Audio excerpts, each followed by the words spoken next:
The best marketing doesn't feel like marketing, কথাটা নিশ্চয়ই শুনেছেন। বলেছেন টম ফিশবার্ন। এটাকে কেন গোল্ডেন রুল ইন মার্কেটিং বলা হয় এটা পরে বলছি। 2026 সালে এসে যদি আপনি বলেন যে আমার প্রোডাক্ট সেরা, আমার প্রোডাক্ট বিশ্বাসযোগ্য, আমার প্রোডাক্ট নিলে আপনার এই হবে ওই হবে, তাহলে মানুষ প্রোডাক্ট কিনবে না। আপনার অ্যাড দেখে যদি সবাই বুঝে ফেলে যে এটা একটা অ্যাড, তাহলে আপনার কনভার্সন জিরো থাকবে। তাহলে এখন কিভাবে কি করবেন চলেন বলছি। Number 1, focuses on connection. Instead of interrupting people with an aggressive sales pitch, your goal will to educate, entertain or empower the audience. এখানে মূল কথা হলো মানুষকে শুধু কাস্টমার মনে না করে মানুষ মনে করা।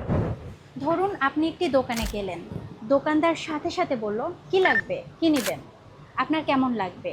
অসহ্য লাগবে, তাই না? কিন্তু যদি দোকানদার বলে আসেন বসেন, আপনার কি দরকার সেটা বলুন, আমি দেখি কিভাবে সাহায্য করতে পারি, তাহলে আপনি ওই দোকানে কমফোর্ট ফিল করবেন। মেটা কন্টেন্টেও একই বিষয়। আপনি যখন কোনো অডিয়েন্স সেগমেন্টের সমস্যা নিয়ে ভিডিও বানান, তখন সে বুঝতে পারে এই মানুষটা আমাকে বুঝে। এই অনুভূতিটাই হলো connection. Number 2, builds organic trust. When a brand creates content that feels natural and helpful, people are much more likely to engage with and share it. দেখেন, অনলাইনে কোনো কিছু বিক্রি করার একটা প্রসেস আছে।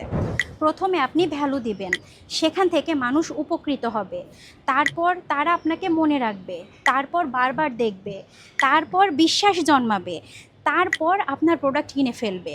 তাকে কিন্তু কেউ জোর করে বিশ্বাস করায়নি, বিশ্বাস আপনা আপনি এসেছে। এটাই organic trust.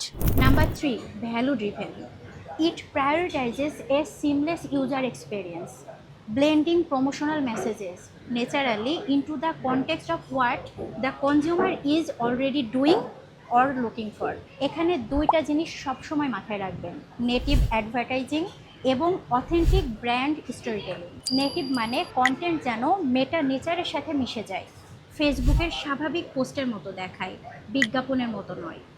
Authentic brand story telling মানে কন্টেন্ট হতে হবে আসল, খাঁটি, নিজের অভিজ্ঞতা থেকে বলুন। সারাদিন শুধু সেল করবেন না।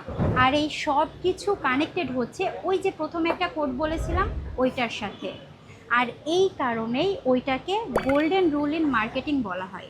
আচ্ছা, এতক্ষণ যা বললাম সেগুলো একটু মনোযোগ দিয়ে বোঝার চেষ্টা করেন। প্রয়োজন হলে ভিডিওটি শুরু থেকে আর একবার দেখেন, আর ভিডিওটি সেভ করে রাখেন, আর ইনফরমেটিভ মনে হলে অবশ্যই শেয়ার করে দেন।